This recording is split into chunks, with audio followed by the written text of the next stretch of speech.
So now I'm going to talk about my favourite thing, which is piecing.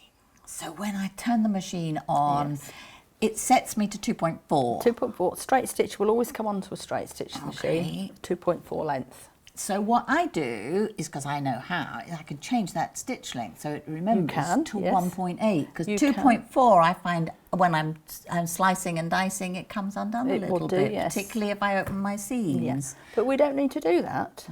Tell because me. we have specific piecing patchwork stitches on the machine, and we get to them by, we take the little icon here. Okay. That takes me to the quilt section, doesn't it? Takes us to the quilt section. Okay. And you can see we've got 3 stitches here. Yes. 1, 2 and 3. And it's automatically dropped that stitch length to 1.8 for you.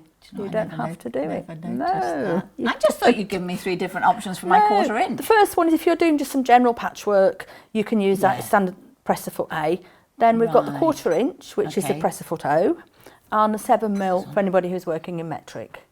Oh, so okay. That's the difference. And that moves the needle over. It will move the needle across so it's in the correct position when we put the little O foot on, which is the quarter inch foot. And the O foot works with both of those settings, the 7mm it shows us on the bottom here, the foot that we're using, so we'll pop it back onto quarter inch.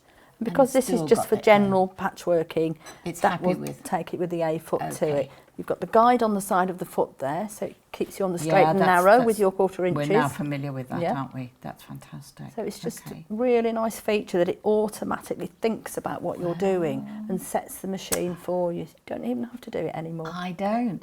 That's great. Thank you for that explanation.